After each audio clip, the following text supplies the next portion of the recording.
Les nouvelles technologies de l'information et de la communication s'imposent dans la modernisation du système éducatif gabonais. Le ministère de l'Éducation nationale et l'ANINF intègrent la visioconférence dans le nouveau modèle des pratiques pédagogiques en phase d'expérimentation. La délégation académique provinciale de la Ngounié a eu le mérite d'observer donc les atouts de cette innovation. Téléafrica pour le reportage.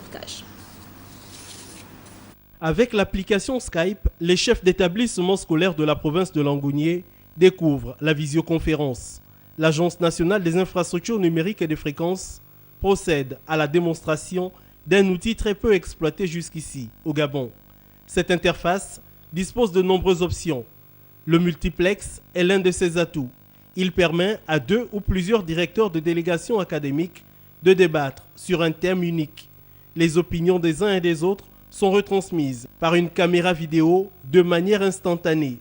Une petite révolution à côté de nombreuses applications encore à l'étude dans le cadre du projet e-éducation. Voici un peu les avantages.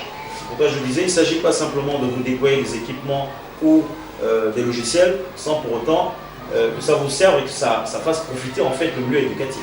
La NINF devrait équiper tous les établissements scolaires d'ici 2016.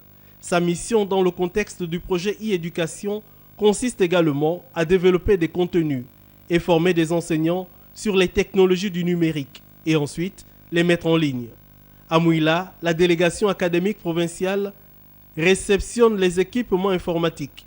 Ils seront déployés dans les écoles retenues dans la phase pilote. Nous espérons que les objectifs escomptés seront atteints en termes de formation, en termes de performance et d'efficacité. Avec le ministère de l'Éducation nationale, la NINF développe une application qui permettra d'assurer une gestion de la vie scolaire pour toutes les écoles du Gabon. À partir d'un identifiant unique dédié à chaque élève, les parents des apprenants pourront avoir accès aux évaluations de leur progéniture en un seul clic. Un exemple simple, aujourd'hui, vous convoquez un parent d'élève, rien ne vous garantit que l'individu qui est en face de vous est bien responsable de cet enfant. Rien ne vous garantit que le document que vous avez donné à l'enfant a été transmis aux parents.